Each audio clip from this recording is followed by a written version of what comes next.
قلنا لنهتدي لولا أن هدانا الله ثم الصلاة والسلام على أشرف الأنبياء والمرسلين خاتم النبيين شفيع ذنوبنا وطبيب قلوبنا أبي القاسم محمد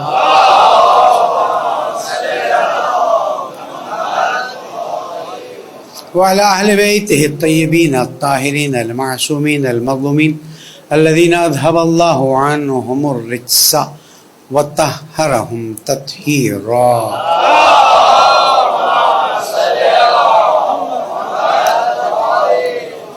مومن کرام السلام علیکم ورحمۃ اللہ وبرکاتہ. اوصیکم ونفسی بتقوی اللہ ونظم امرکم. اپنے آپ کو پہلے پھر آپ سب کو نصیحت کرتا ہوں، درخواست کرتا ہوں، اللہ کی پرواہ کیجیے، اللہ کا احترام کیجیے، گناہوں سے بچنے کی کوشش کیجیے. پالنے والے مسلمانوں کو کامیابی عطا فرما، دشمنان اسلام کو نابود فرما، منافقین کو بھی نابود فرما، امام کے ظہور میں تعجیل فرما. درود پڑھ دے محمد.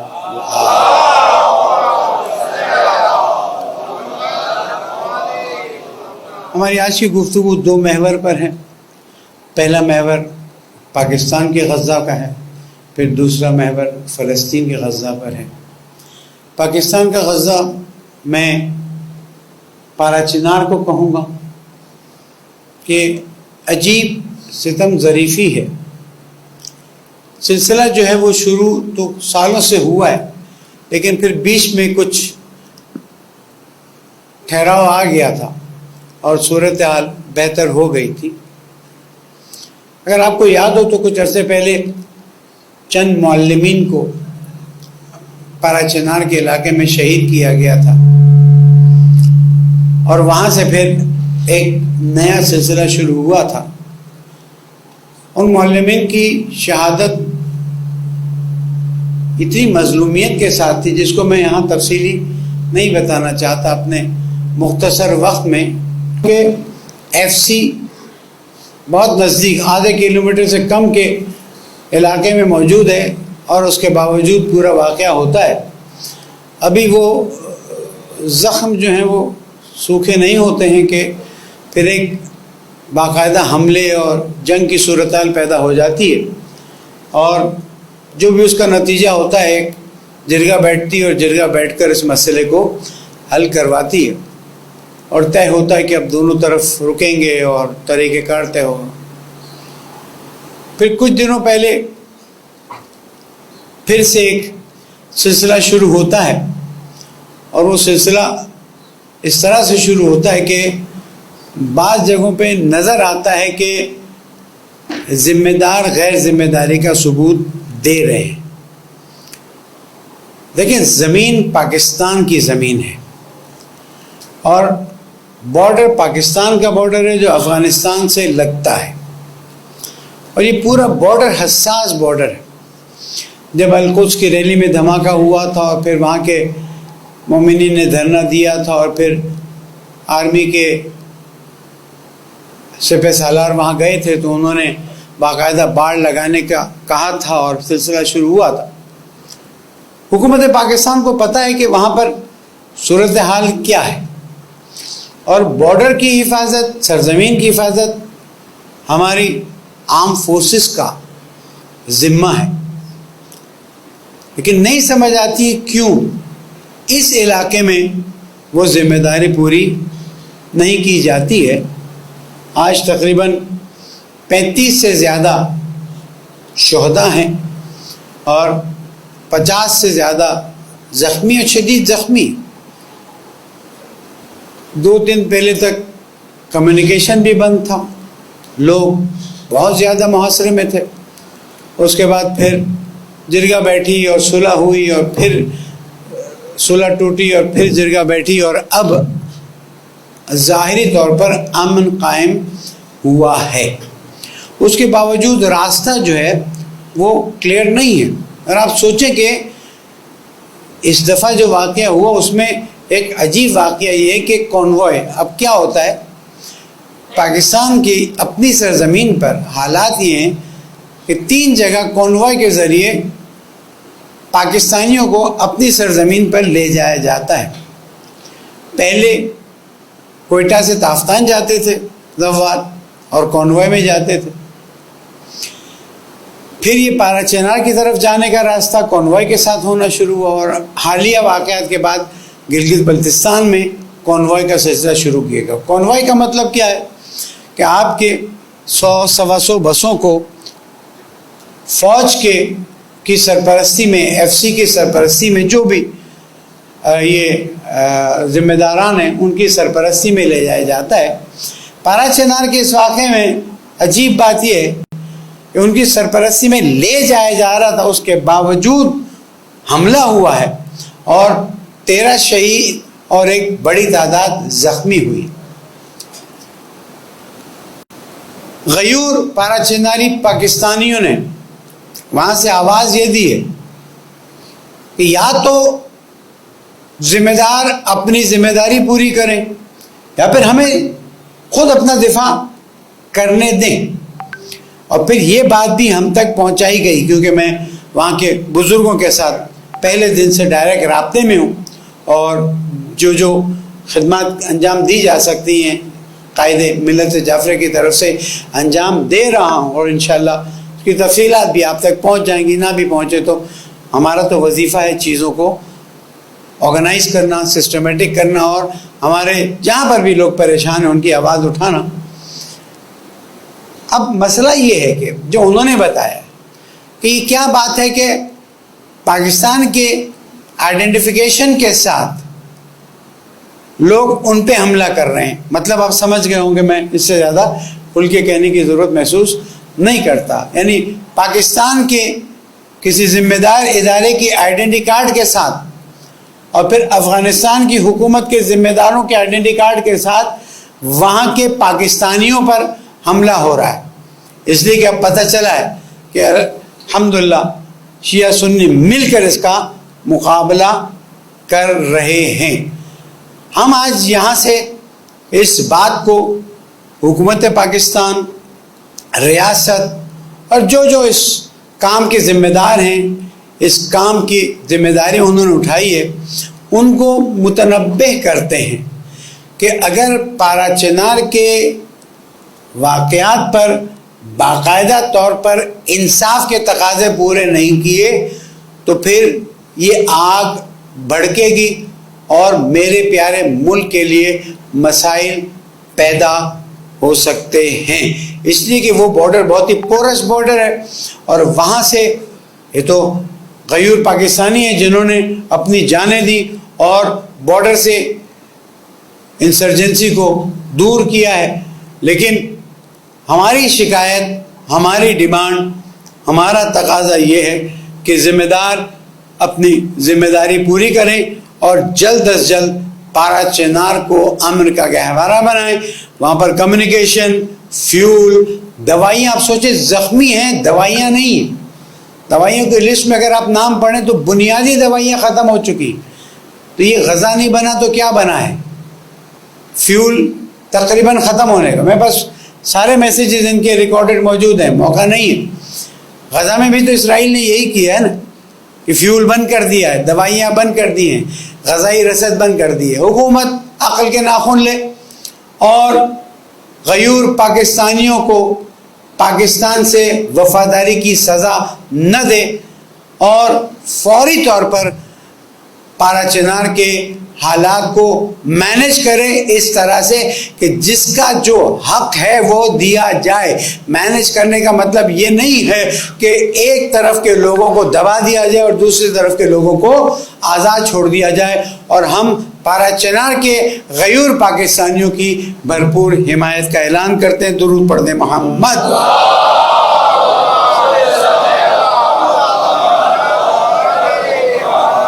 پچھلے ہفتے کہا تھا کہ اگر اللہ تعالیٰ نے زندگی دی، توفیق دی، تو میں اس جمعے آپ کو اس جنگ کے فوائد کی طرف توجہ دلاؤں گا۔ یہ جنگ غیور فلسطینی جیت چکے ہیں۔ آپ کہیں گے مولانا ابھی تو 9,000 سے زیادہ شہید ہو گئے ہیں، شہداء کی تعداد تو بڑھتی رہتی ہے، اگر اس طرح سے نہیں شہید ہوتے تو اور بھی ذلت اور رسوائی سے شہید ہوتے۔ سب سے پہلے اس جنگ میں اسرائیل نے یا جو غاصب صہیونی قابض حکومت ہے اس نے جو مار کھائی ہے اور اس کو جو ذلت اور رسوائی کا سامنا کرنا پڑا ہے ان نکات کی طرف توجہ دلاتا ہوں.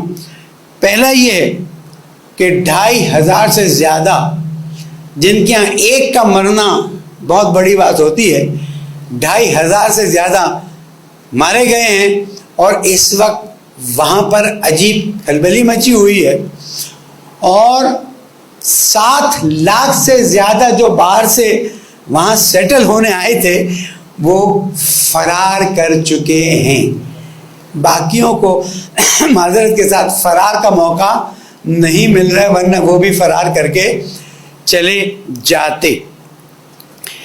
عجیب بات یہ ہے کہ پہلی بار یہ میں ان کی آفیشیل فگرز ہی آپ کو دے رہا ہوں, اس سے اب زیادہ ہو گئی, کم نہیں ہے. 250 صہیونی حکومت کے ایجنٹ پکڑے گئے ہیں جس میں بعض بڑے فوجی افسر بھی موجود ہیں. اس کے بعد عجیب نقطہ یہ ہے کہ پہلی بار موساد جیسی خونخوار جاسوسی ایجنسی جو ہے اس کو پوری طرح سے ناکام کر دیا گیا ہے. اور اس کی ناکامی کی ایک بہت بڑی وجہ یہ ہے کہ مسلمانوں نے رازداری سے کام لیا اور رازداری سے کام لینے کا نتیجہ یہ نکلا کہ نہ صرف موساد ناکام ہوئی بلکہ حماس کے اعلان کے مطابق موساد کے بہت زیادہ راز ان کے ہاتھ میں آ گئے. یہ بہت بڑی بات ہوتی ہے جس کو عام طور پر پبلک کو بتایا نہیں جاتا ہے. اس کے بعد بتاتے ہیں کہ پہلی بار ہے کہ مسلمان اتنی ہمت سے, بڑی بات ہے نا کہ مسلمان کھڑا نہیں رہتا ہے, وہ مسلمان بڑی ہمت سے ان لوگوں کے مقابلے میں کھڑا ہوا جن کے بارے میں دنیا کا یہ خیال تھا کہ ان کا کوئی بال بھی بھیگا نہیں کر سکتا. اور یہی سے بات پتہ چلتی ہے کہ مومن ہو تو بے تیغ بھی لڑتا ہے سپاہی. اللہ پر بھروسہ ہو تو پھر یہ دنیا کے اسلحے کچھ بھی نہیں ہوتے. پچھلے ہفتے میں نے مثالیں دے دی تھی, زیادہ وقت نہیں ہے, لسٹ لمبی ہے. اس کے بعد ہم دیکھتے ہیں کہ اسرائیل کی فوجی طاقت کو واقعاً ذلت اور رسوائی کا سامنا کرنا پڑا. اور کل کی جو خبر آئی ہے, سلمان کر کے ایک ان کا بہت بڑا کمانڈر تھا جو اپنی battalion platoon, I don't know what the translation, لے کر غزہ کی طرف گیا تھا اور یہ کہہ کے گیا تھا, یہ وہ تھا کہ جس کو میڈیا کہہ رہا ہے کہ یہ آئندہ کا کمانڈر ان چیف ہونا تھا اسرائیل کا, غاصب کا. وہ جب اپنی بٹالین پلٹون لے کر گیا ہے تو اس پوری جو بھی تھی اس کو صاف کر دیا گیا ہے اور وہ باقی جو بچے ہیں وہ فرار کرنے پر مجبور ہوئے ہیں. اور اس کمانڈر کے مرنے پر اسرائیل کے آرمی چیف نے اعلان کیا ہے کہ اس جنگ میں ہمارے بہت بڑے بڑے کمانڈرز ہاتھ سے گئے جو ہمارا بہت بڑا نقصان ہے. درود پڑھیں.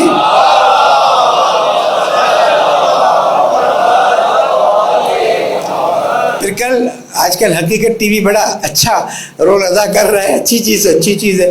کل انہوں نے بتایا کہ جب ان کے ٹینکس آ رہے تھے غزہ میں داخل ہونے کے لیے تو یہ زمین کے اندر سے کہیں سے نکلتے تھے اور جھاڑیوں میں سے نکل کر ڈائریکٹ ان ٹینکوں کو اڑاتے تھے.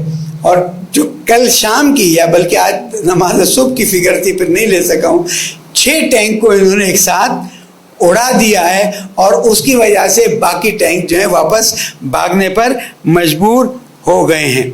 جو یہودی اتحاد تھا وہ پارا پارا ہو گیا ہے. اور یہودیوں, یعنی یہودی ہمیشہ یاد رکھیں مینس وہ مذہبی یہودی نہیں, جو بڑے کانفیڈنس کے ساتھ آگے بڑھ رہے تھے کہ اب ہم گریٹر اسرائیل بنائیں گے اور اپنی سرزمین قائم کریں گے, ان کے اس نقشے پر درار پڑ گئی ہے. اور کم از کم جو کچھ مہینوں میں وہ آگے بڑھنے کا سوچتے تھے، اب یہ کم از کم 20 سے 25 سال پیچھے رہ گئے ہیں۔ اس کے بعد یہاں پر ہمیں پتہ چلتا ہے کہ جو دنیا کی، یہ تو ان کی بات ہو گئی، دنیا کی جو بے پردگی ہوئی ہے اور دنیا کی جو طاقتیں بے نقاب ہو گئی یا میں کہوں ننگی ہو گئی، اس میں امریکہ سر فہرست ہے۔ امریکہ میں رہنے والوں دیکھو تمہاری حکومت کتنی بے غیرت حکومت ہے کہ نام انسانیت کا لیتی ہے، اور اتنے مظلوم بچے عورتیں، مت کہو کہ حماس نے کیوں حملہ کیا، حماس نے اپنا دفاع کیا ہے، روز حملے ہوتے تھے تو کوئی پوچھنے والا نہیں تھا۔ آج پوری دنیا ہل چکی ہے اور دنیا میں ایک بڑی تعداد سمجھ چکی ہے کہ حقیقت کیا ہے۔ تو ان امریکی جو بھی ذمہ دار غیر ذمہ دار ہیں، ان کی ظاہری جو انسان دوستی تھی، یا نارتھ امریکہ اور یورپ کے بعض ممالک کی یہ پردہ چاک ہو گیا ہے، بے نقاب ہو گئے ہیں کہ قطعاً کسی بھی قسم کی انسان دوستی ان کے اندر نہیں ہے، اور جو سمجھتے تھے اب ان کے لیے واضح ہو گیا کہ یہ صرف بعض لوگوں کے مفادات کے لیے آگے بڑھ رہے ہیں۔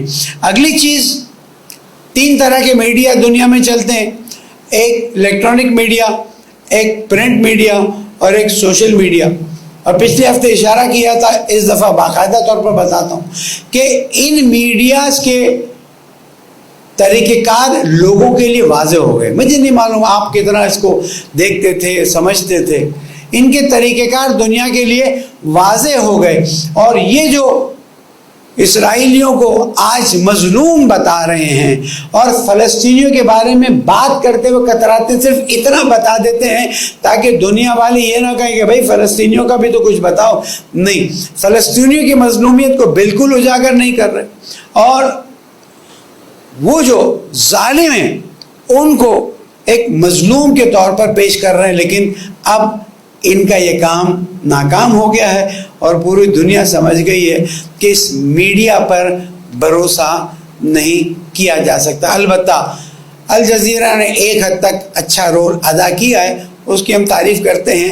پاکستان کی میڈیا کے بارے میں خاموش رہوں تو ذرا زیادہ بہتر ہے، تاکہ میرے اپنے ہی کپڑے نہ اتر جائیں۔ اگلی چیز جو چیز سامنے آئی ہے وہ یہ ہے کہ ایک قوم ہوتی ہے جس کا نام ہے مسلمان۔ جانتے ہیں اس مسلمان قوم؟ ایک قوم ہے جس کا نام ہے، ایک ملت ہے، ان ھذہ امتکم امۃ واحدہ۔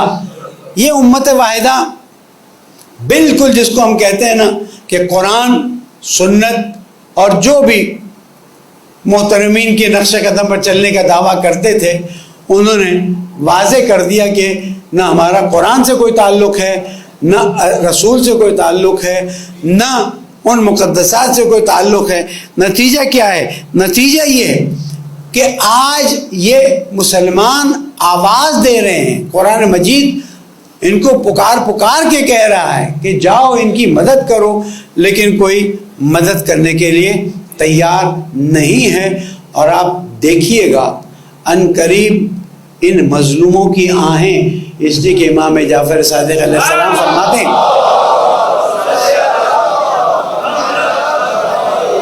ان مظلوموں کی آہیں اللہ تعالیٰ کی بارگاہ میں سب سے زیادہ تیزی سے پہنچی ہیں، اور اس کا نتیجہ بہت جلد آئے گا، اور عیاشوں کی عیاشیاں خاک میں مل جائیں گی۔ یہ سر چھپانے کی جگہ ڈھونڈیں گے اور ان کو جگہ نہیں ملے گی۔ پالنے والے اسلام اور مسلمین کو عزت عطا فرما، دشمنان اسلام، منافقین، ان سب کو نابود فرما دے۔ پالنے والے فلسطینی مظلومین کی مدد فرما۔ اے رب العزت ہمیں بھی اپنا شرعی وظیفہ پورا کرنے کی توفیق عطا فرما۔ زمانے کے امام کو ہم سے راضی فرما، ان کے ظہور میں تعجیل فرما۔ بسم اللہ الرحمن الرحیم۔ والعصر ان الانسان لفی خسر الا الذین آمنوا وعملوا الصالحات وتواصوا بالحق وتواصوا بالصبر۔ صدق اللہ العلی العظیم۔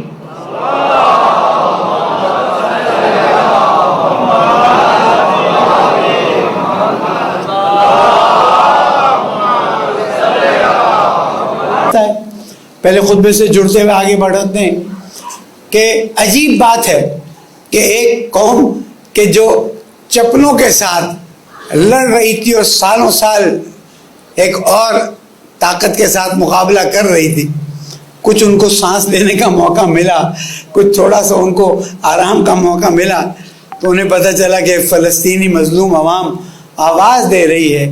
ان کی آواز پر لبیک کہتے ہوئے انصار اللہ یمن نے اسرائیل پہ حملہ کیا ہے.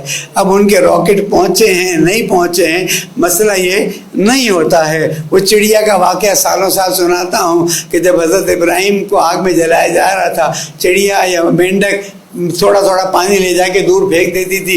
فرشتے نے پوچھا کیا کر رہی؟ کہ نہیں دیکھ رہے اللہ کا نبی جلایا جا رہا ہے. کہا وہ اللہ کا نبی وہاں جلایا جا رہا ہے، آگ اتنی بڑی ہے، تیرا اس سے کیا فائدہ، اس سے کیا کام تو کیا؟ کہا قیامت میں اللہ پوچھے گا تو میں کہوں گی کہ میرے اندر اتنی طاقت تھی، میں نے کوشش کر لی. یہ ہمارے لیے مثال ہے، معصوم کی طرف سے مثال ہمارے پاس آئی ہے. اور انصار اللہ نے اپنا کردار ادا کیا ہے، حزب اللہ نے اپنا کردار ادا کیا ہے، اور انشاءاللہ حشد شعبی کی چیزیں بھی آپ تک آہستہ آہستہ پہنچنا شروع ہوں گی. جب تک باقاعدہ آفیشیل چیزیں نہیں آتی ہم بیان نہیں کر سکتے. جو جس چیزیں پتہ چلتی ہیں، کوئی ایسا نہیں ہے کہ اسپیشل ہمارے پاس کوئی طریقہ کار ہے، لیکن چیزیں پہنچ جاتی ہیں کہ کیا ہو رہا ہے. انشاءاللہ آپ دیکھیے گا ایک طرف بے غیرت وہ حاکم جو بیٹھے ہوئے ہیں، اور ایک طرف مقام معظم رہبری ولی فقیہ جو اپنی شرعی ذمہ داری پوری کر رہے ہیں. ان سے پوچھا گیا یہ کیا ہے، ان کا کیا تعلق آپ سے؟ انہوں نے کہا یہ مت پوچھو کہ ان کا کیا تعلق ہے، یہ پوچھو کہ میرا وظیفہ کیا ہے. اور آپ دیکھ لیجئے، ٹھیک ہے لوگ کہتے ہیں 7 منٹ میں ایران نے تو کہا تھا ہم اسرائیل کو نابود کر دیں گے، بالکل وقت آئے گا تو نابود کر دیں گے، لیکن اس کے طریقہ کار ہیں، اس کی شرائط ہیں. نماز جمعہ پڑھنے کی بھی شرائطیں ہوتی ہیں، وہ شرط نہ ہو تو نماز جمعہ نہیں پڑھی جا سکتی ہے. وہ اگر اس وعدے کو ابھی پورا نہیں کر رہے ہیں اور روکا ہوا ہے تو وہ اپنے وظیفے سے پیچھے بھی نہیں ہٹے ہوئے ہیں. آپ اپنی حکومت سے پوچھیں کہ اتنی بے حسی کیوں ہے. پھر ایک درد دل بھی کرتا چلو، ہر کوئی اپنا الگ سے مظاہرہ کر کے اپنی طاقت یا اپنا جو ہے ہجوم دکھانا چاہتے ہیں. کیوں سب، جیسے کہ کل قائد ملت جعفری نے بھی درد بیان کیا اپنے بیان میں، کیوں سب مل کر ایک ساتھ مظلوم فلسطینیوں کی حمایت میں پورے پاکستان میں مظاہرے نہیں کرتے، کیوں احتجاج نہیں کرتے؟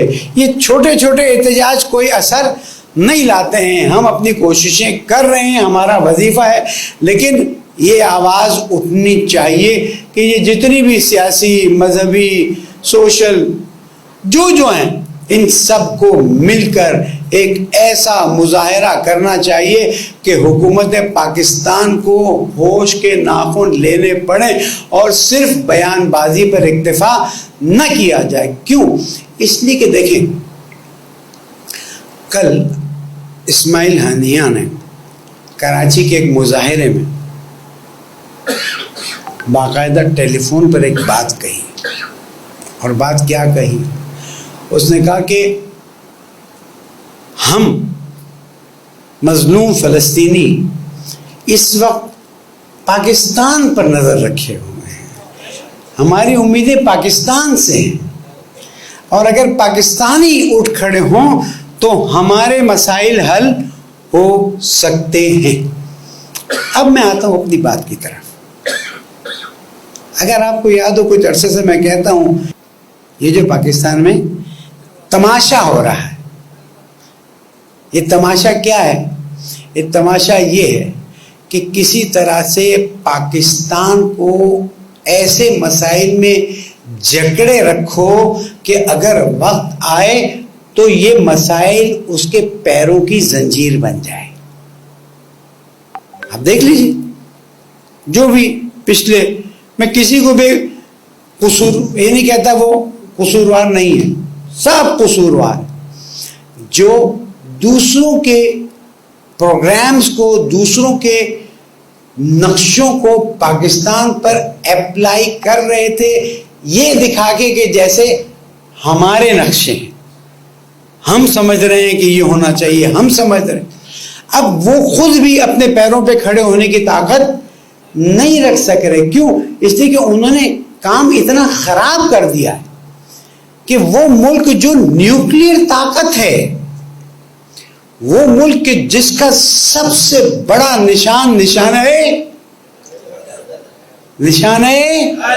حیدر ہے، وہ ملک جس کی فوج پر تمام مسلمان ناز کرتے تھے اور جس سے امیدیں لگائی ہوئی تھی، اس کو ایسے مسائل میں اس ملک کو مشغول کر دیا گیا ہے کہ اب وہ اپنے آٹے، چینی، بجلی، گیس، پٹرول، پتہ نہیں کن کن مسائل میں گھری ہوئی ہے.